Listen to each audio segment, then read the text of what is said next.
Back in the early 2000s, Japan's Ministry of Education laid out this incredible plan. It was supposed to completely transform English classrooms, turn them from these quiet, stuffy places into lively hubs of real communication. On paper, it was a revolution. But fast forward 2 decades, and that revolution seems to have hit a wall. So what happened? Let's dig in. So, the big idea was something called Communicative Language Teaching, or CLT for short. The goal was pretty simple. Shift the focus away from just memorizing grammar rules and vocab lists and get students to actually use English. To prioritize getting your message across over being perfectly accurate every single time. The dream was of classrooms filled with students debating, giving presentations, and just interacting, getting them ready for the real world. Sounds great, right? An absolutely exciting promise. But wow, the gap between that promise and what's actually happening in a lot of classrooms today, it's huge. The goal was active discussion, but what you often find is just silent translation. The vision was all about meaningful interaction, but the reality? It's mostly lectures on grammar. And instead of students giving their own presentations, you see these short, pre-rehearsed lines. So you gotta ask, right? Why did this awesome-sounding reform just fizzle out? What were the forces that stopped this revolution dead in its tracks? All right, let's start peeling back the layers. The first thing we see is this fundamental clash, a huge disconnect between what the official policy said and what teachers could actually do in their classrooms day to day. This is a textbook case of what researchers call policy-practice misalignment. Think about it like this. Imagine telling a car factory to start building electric cars, but you don't give them any batteries or charging technology. You just keep sending them gasoline and demanding they hit their old quotas. That's kind of what happened here. The system demanded these new communicative classrooms, but kept all the old machinery, especially the exams, that rewarded something completely different.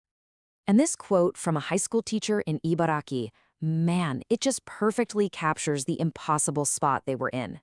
They wanted to try the new methods, but they knew the big high-stakes university entrance exams were still all about old-school grammar and reading. And like the teacher says, they just couldn't gamble with their students' future. Okay, so that's the policy problem. But there's more going on behind the scenes.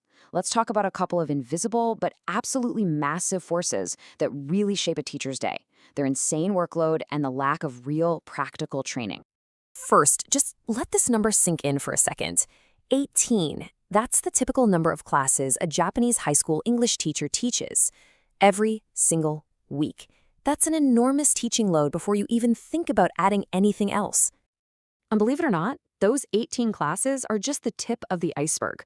Teachers are also supervising after-school clubs, they're buried under mountains of paperwork, they're handling student discipline, and on top of all that, they're somehow supposed to be creating brand new, innovative lesson materials from scratch. It is a perfect recipe for burnout. And you can just hear the exhaustion in this teacher's voice from Tokyo. Look, this new communicative teaching style isn't easy. It takes a ton of prep work. And when you're completely exhausted, you don't experiment. You fall back on what's safe and predictable: grammar lectures and worksheets. It's not that they don't want to, it's that they literally can't. It's pure burnout. And what's so wild is when you compare Japan's approach to its neighbors. While places like South Korea and Taiwan were pouring money into retraining teachers and giving them real, on-the-ground support, Japan's reform was mostly just delivered through documents. It was a command from the top, without the tools to actually make it happen.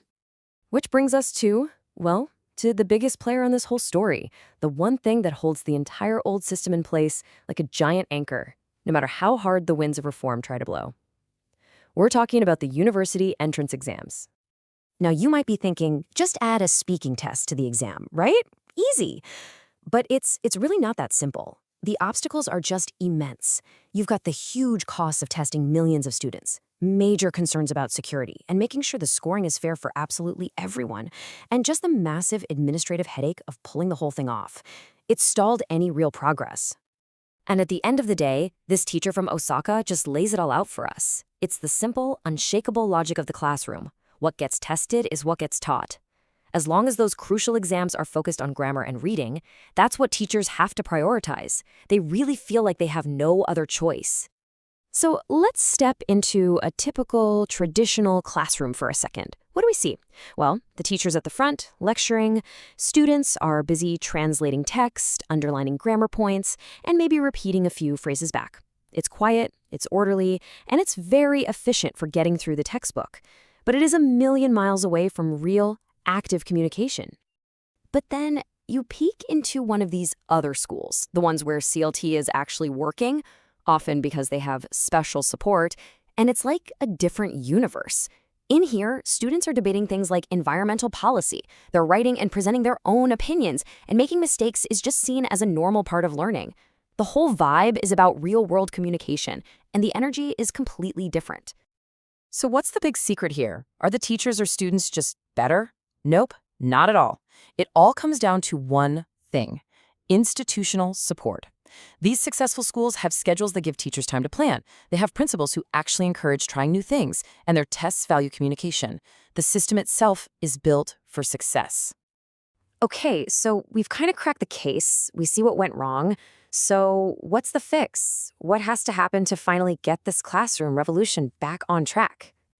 Well, the research all points to three big things that absolutely have to change. And here's the catch: they have to happen together. First, and this is the big one, reform the exams. You have to put speaking in there. Second, you have to completely overhaul teacher training with real long-term support. And third, you have to reduce the teacher's workload to give them the actual time and brain space to innovate. You can't just do one. It has to be the whole package. And this brings us to the real heart of the matter. The story of Japan's English class revolution, it was never really about a new teaching method. It was always about the deep, underlying structure of the education system itself. And so the real question isn't about teaching techniques, it's about political will. Is Japan ready to change the system and not just the syllabus?